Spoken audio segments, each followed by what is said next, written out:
Olá, caros alunos do curso de Exegese do Novo Testamento.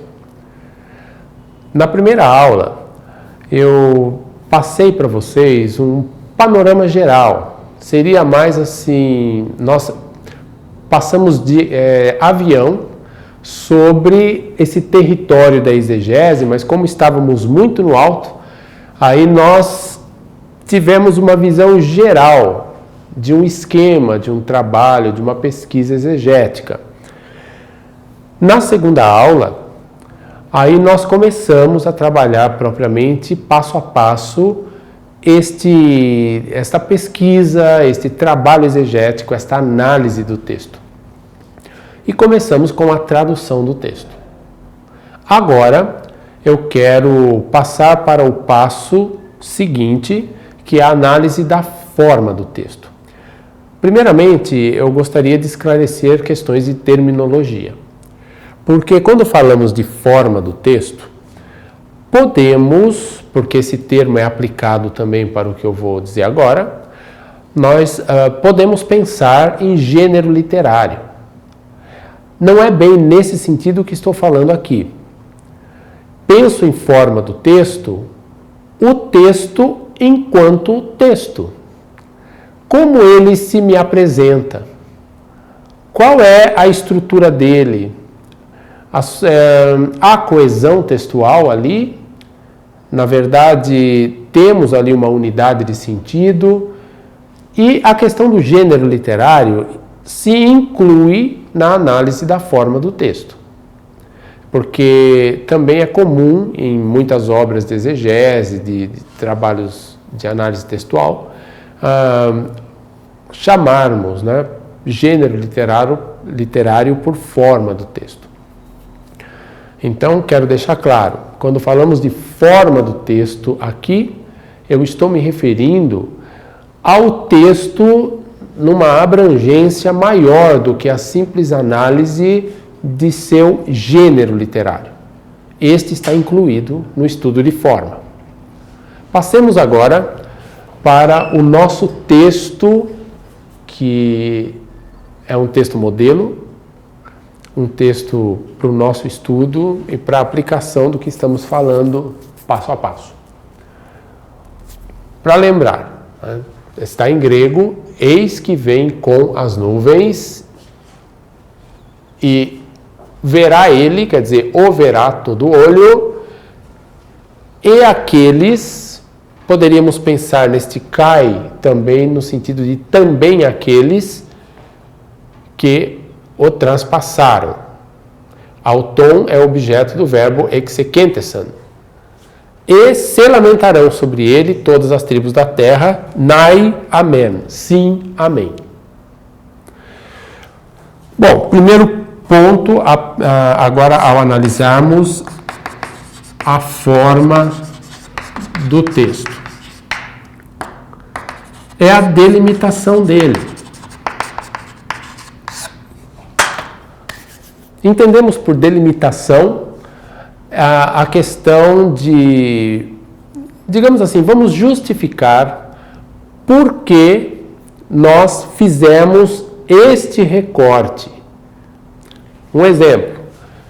Eu entendi que o versículo 7 se constitui numa unidade de sentido. Ou seja, por que eu não incluí o versículo 5, o versículo 6 ou o versículo posterior, o 8? Porque eu achei por bem simplesmente fazer o recorte no versículo 7. Veja que o critério para meu trabalho exegético não é a divisão de capítulos e versículos. Isso eu quero deixar bem claro. Ao fazermos a exegese, não nos condicionamos a seguir divisões de capítulo e versículo.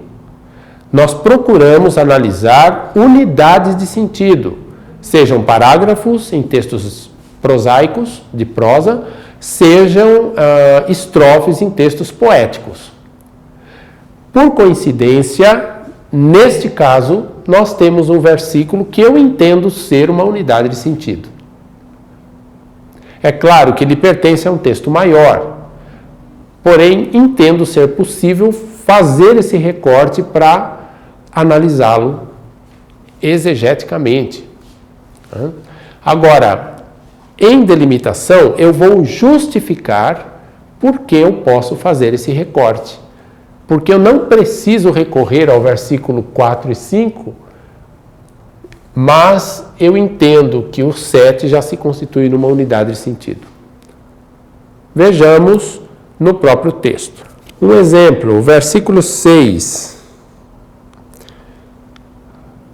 nos diz assim: e nos fez reino, sacerdotes para Deus e Pai dele. A ele a glória e o poder para sempre. Estus aionas, tonaionam. Depois diz amém. Se você conferir na sua Bíblia, eu penso que essa delimitação está justificada porque no versículo 6 nós temos uma doxologia que termina com amém. Logicamente, mesmo que o 7 também seja a continuação do mesmo texto, é possível entendê-lo como uma pequena unidade. Porque o amém do 6 encerra uma doxologia. E o amém do 7, naí amém, encerra outra, não doxologia, mas outra declaração, possivelmente litúrgica ou litúrgico-escatológica, né? Para começar uma nova afirmação no versículo 8, ego emito alfa, eu sou o alfa e o ômega, diz o Senhor Deus. Então, quando fazemos delimitação do texto, ainda não nos preocupamos com o interior do texto, o significado das palavras, não. Forma do texto não se preocupa com o sentido das palavras ainda. Se preocupa com o que está escrito claramente aqui, a forma, o jeito do texto. Logicamente, delimitação vai tratar das margens e das fronteiras do texto. Nós não temos aqui a preocupação ainda de trabalharmos o interior dele. No caso deste texto, reiterando, eu entendi que o versículo 7 se compõe de uma unidade, uma pequena unidade de sentido, porque o final do versículo 6 termina com amém. Estamos encerrando ali uma declaração doxológica. E o versículo 8 já faz uma outra declaração, após um amém, que está no final do versículo 7. Caso você tenha dúvidas, eu gostaria que houvesse uma certa interação entre nós, no sentido de que você possa enviar suas perguntas, se de repente você acha que eu não fui claro em algum ponto, eu gostaria de ter esse retorno de sua parte, por meio do fórum ou da mensagem, para que este assunto esteja bem claro, bem esclarecido, tá? Porque após falarmos das fronteiras do texto e justificarmos o porquê do recorte, o porquê de considerarmos o trecho uma perícope, aí nós vamos falar de coesão textual.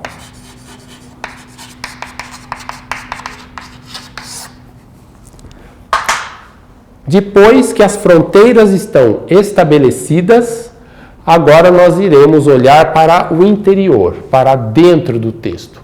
Porém, ainda não para sentidos, para significados. Nós estamos olhando forma. Eu sempre vou repetir isso, né, porque é pela repetição que nós fixamos as coisas também. A coesão, a análise de coesão vai me ajudar a perceber melhor e a ter mais firmeza no sentido de eu estar trabalhando com uma unidade e não com duas unidades de sentido, com um texto e não com dois. Porque se não há coesão textual, se as frases não se juntam para formar um sentido, e de repente há sentidos e textos fragmentados, talvez eu tenha que lidar com esse trecho de uma outra maneira. Então, a análise de coesão textual é fundamental, é muito importante, é a análise gramatical. Vejamos. Primeiramente, coesão num texto ocorre por meio de reiteração.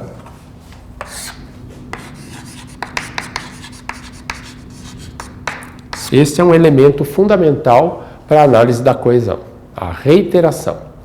A reiteração pode se dar pela repetição de frases, declarações, de palavras, por exemplo, substantivos, verbos, adjetivos, né?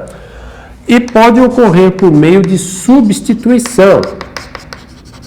Ou seja, em vez de eu repetir a mesma palavra, às vezes, em outros lugares, eu posso substituir essa palavra por outra. De repente eu digo, Deus falou a Samuel. E mais adiante, em vez de eu usar o termo Deus, eu digo, e ele afirmou ao profeta. Eu estou reiterando na segunda frase os elementos da primeira e mostrando que essas partes estão integradas, formando uma unidade de sentido.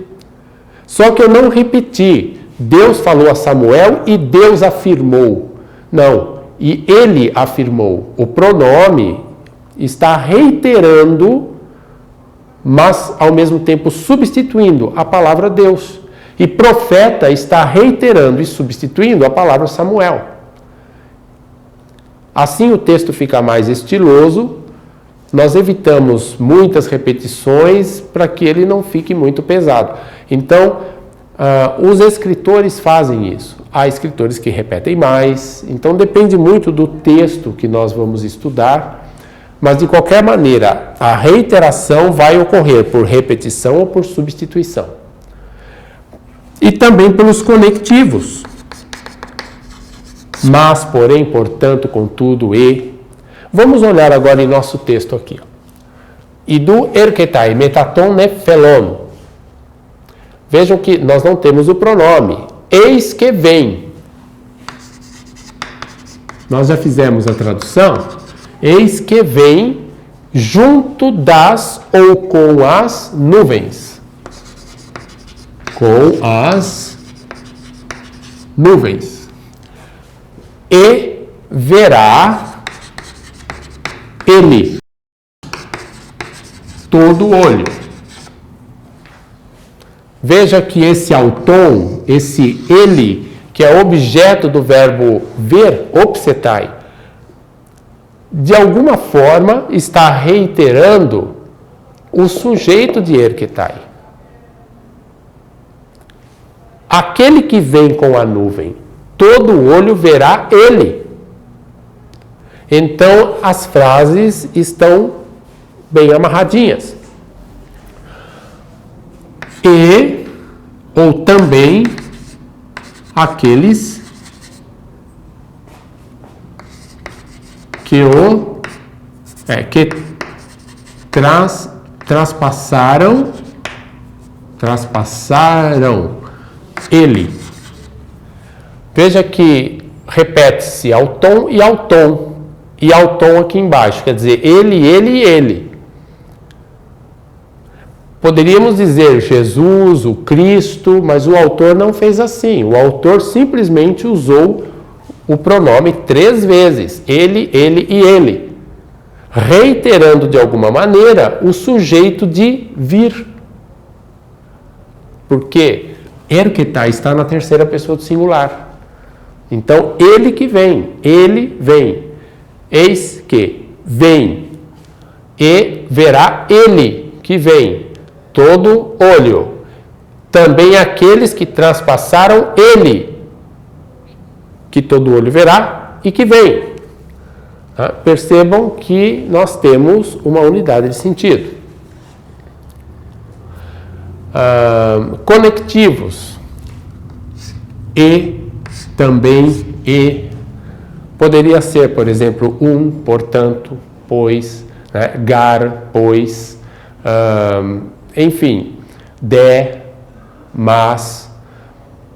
Então, eu quero que entendamos o seguinte: quando olhamos um texto, é importante termos a certeza de que há coesão nesse texto. O que significa isso? Um texto se compõe de palavras. As palavras são unidas umas às outras, formando orações, formando frases. E as frases são unidas umas às outras, formando parágrafos ou formando estrofes. E assim vamos construindo um texto. Porém, o conjunto de todas essas frases, de todas essas palavras, deverá levar o leitor para determinado lugar, trazer-lhe determinada informação. E para isso há um eixo temático.